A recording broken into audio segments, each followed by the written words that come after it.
Battle of western sector during India and Pakistan. कब हुई थी ये लड़ाई? 23 पंजाब रेड में 1971 की लड़ाई है ये।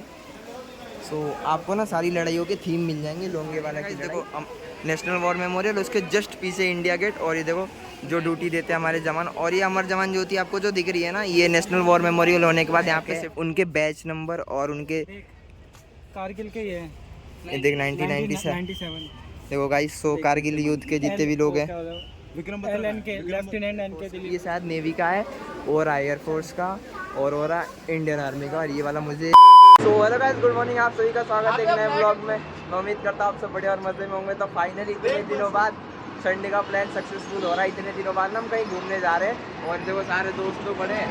चलो आज कहीं बढ़िया स्पेशल जगह जा रहे हैं, तो आपको ना काफ़ी मज़ा आएगा। तो आज इतनी ज़्यादा भीड़ है ना यहाँ पे, तो फटाफट चेक पॉइंट पे चेक कराते हैं खुद को, क्योंकि हमारे साथ ये टेररिस्ट भी तो घूम रहे हैं साढ़े, तो इनको चेक करना भी काफ़ी ज़्यादा ज़रूरी है। तो चलो चेक कराते हैं, और फिर देखो कितनी ज़्यादा ना भीड़ आ रखी है आज, देखो। तो चलो तो टेररिस्ट सिक्योरिटी हम पहुंच चुके हैं नेशनल वॉर मेमोरियल, और ये थोड़े से लोग बचे हैं हमारे आगे, एंट्री हो चुकी है। और ये देखो न्यू वॉर मेमोरियल काफ़ी प्यारी है।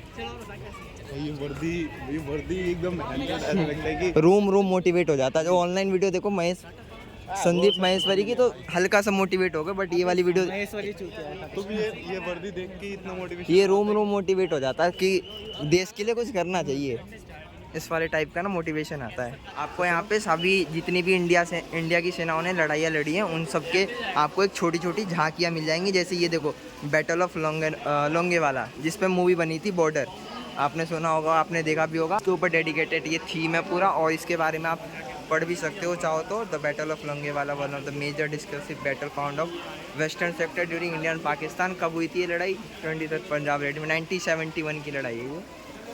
सो आपको ना सारी लड़ाइयों के थीम मिल जाएंगे। लोंगेवाला की लड़ाई, सो उन सभी लड़ाइयों को डेडिकेट करते हुए इसमें आर्मी और एयरफोर्स दोनों का कंबाइन ऑपरेशन है। बैटल ऑफ गंगा सागर, ये लड़ाई है 1971 14 घाट।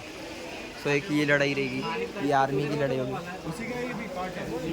उसी का पार्ट है। 1971 की लड़ाई का ही पार्ट है, जो सारी लड़ाइयों को डेडिकेट करते हुए एक थीम बनाई गई है, ताकि हमारे आने वाली पीढ़ियों को, हमारे आने वाली यूथ को उस लड़ाई के बारे में नॉलेज मिल सके, उस लड़ाई के बारे में इन्फॉर्मेशन मिल सके, कि अगर हमें जानना हो कि उस लड़ाई में क्या हुआ था, कौन सी सेनाओं ने हिस्सा लिया था। जैसे ये देखो बैटल ऑफ तीतवाल, ये देखो। सो इसके बारे में भी अगर आपको जानना हो, इसके रिलेटेड भी है, सेनाओं के सिंबल यहाँ पे मिल जाएंगे आपको।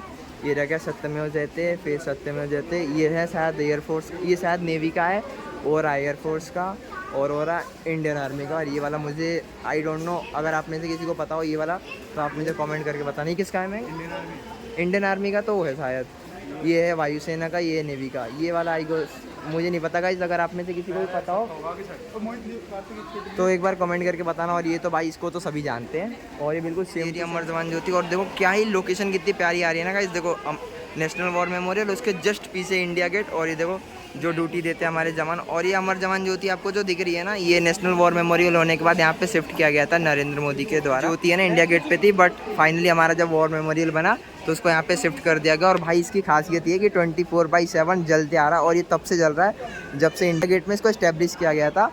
और अगर आप सोच रहे हो कि जलता कैसे है, तो मैं बता दूं, इसके लिए गैस पाइपलाइन का यूज़ किया जाता है, तो गैस का यूज़ करके ये जलाया जाता है। तो साथ में एक ऑफिसर दिख रहे होंगे जो अपनी ड्यूटी दे रहे हैं, और इस ड्यूटी की भाई ये ड्यूटी इतनी ज़्यादा हार्ड है ना, आप मान नहीं सकते। इस ड्यूटी को देते हुए आपको ना बिल्कुल जीरो मूवमेंट करनी होती है। और अगर आप सोच रहे हो कि इतनी देर तक ये कैसे रह सकते हैं, तो ये ज़्यादा देर तक नहीं, ये 10-10 मिनट बाद ड्यूटी चेंज होती रहती है। और ये आपको ना यहाँ पे दिख रहा होगा, यहाँ पे ना ऑफिसर स्टाफ रूम है, यहीं पे ना सारे ऑफिसर लोग रहते हैं, जिनकी ड्यूटी इनके बाद एक एक करके ड्यूटी देनी होती है ना जिन्हें, तो फटाफट वो लोग आते रहते हैं और उन्हें अपनी ड्यूटी देते रहते हैं। तो इनके बाद भी जिसकी बारी होगी ना, वहाँ पे रेडी हो रहा होगा और फिर अपनी ड्यूटी आगे देगा। तो चलो अब आगे के देखते हैं। और ये देखो कितनी भीड़ आ रही है अभी भी ना, हालांकि हम जिसके लिए आए थे ना कि हम परेड देखेंगे, तो भाई हम ना लेट हो गए और शाम हो गई। तो शाम से पहले जब सनसेट होता है ना, उसी टाइम परेड दी जाती है, उस टाइम ही ना गार्ड ऑफ ऑनर दिया जाता है। बट हालांकि हम लेट हो गए ना, तो उसके चक्कर में हम लोगों ने मिस कर दिया। बट कोई नहीं, ट्राई करेंगे इन फ्यूचर, कभी देखने का मौका मिल गया तो हम आएंगे दोबारा। और ये देखो कितनी ज़्यादा भीड़ हो रखी है फ़ोटो खिंचाने के लिए, क्योंकि उसी परेड। तो देखो यहीं पे सारे ऑफिसर जिनकी ड्यूटी नेक्स्ट आने वाली होती है ना,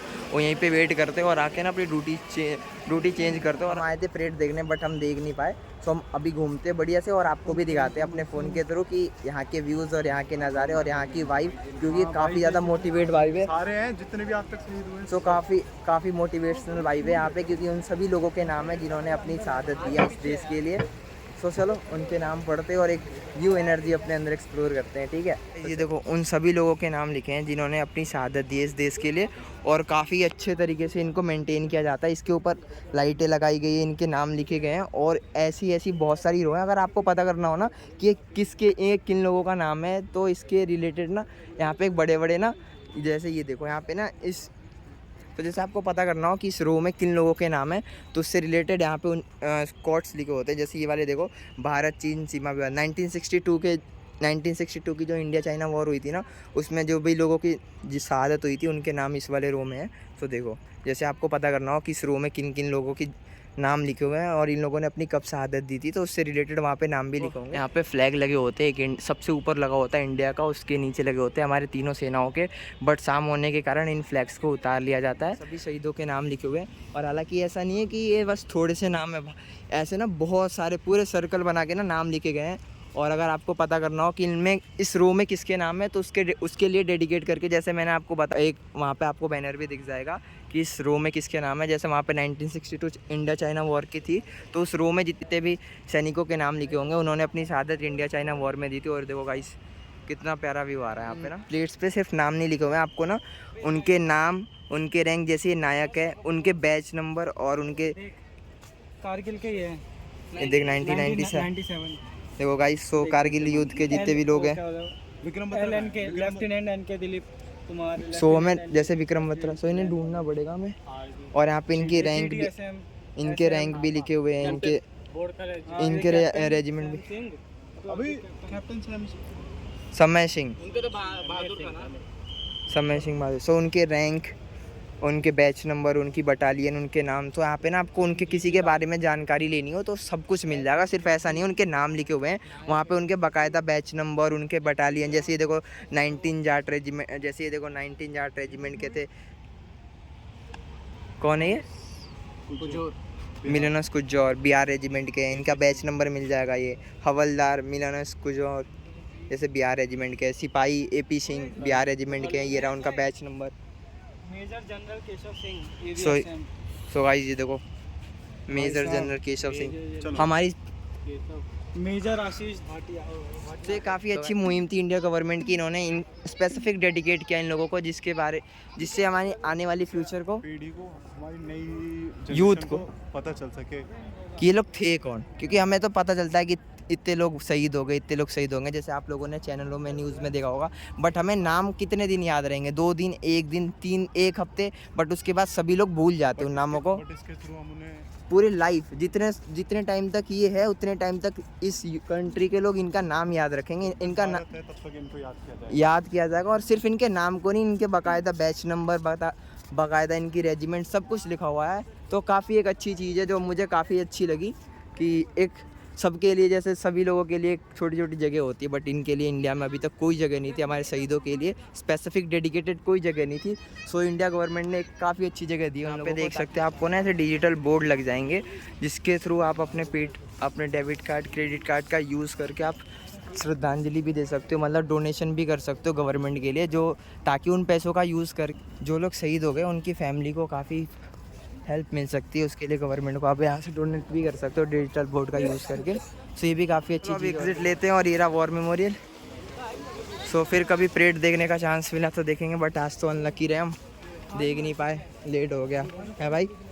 तो चलो एग्ज़िट लेते हैं हम। और देखो एग्ज़िट के गेट पे भी काफ़ी भीड़ है। फाइनली आज मैंने ना काफ़ी ज़्यादा इन लोगों को कन्विंस करके, बाकी उसके बावजूद भी सारे नहीं आए, कमल नहीं आया, अंकित नहीं आया और हर्ष नहीं आया, बट ये जितने आया काफ़ी है। तो चलो एग्ज़िट लेते हैं यहाँ से और चलते हैं इंडिया गेट के लिए। और यहाँ पे भी ना आपको ऐसा नहीं है कि सिर्फ अंदर बताया जाएगा, यहाँ पे भी आपको ना लड़ाइयों के बारे में पता चल जाएगी। सो फाइनली एग्ज़िट ले रहे हैं हम। और ये देखो एग्ज़िट पे भी ना कितना प्यारा व्यू है, कितना बढ़िया ना क्राफ्ट कर रखा है ना, स्टोन के ऊपर या बना रखा है। सो चलो अभी लेते हैं एग्ज़िट और बढ़िया चलते हैं इंडिया गेट। इस वाली ब्लॉग में इतना ही, अब मिलते हैं आपको इंडिया गेट वाली ब्लॉग में।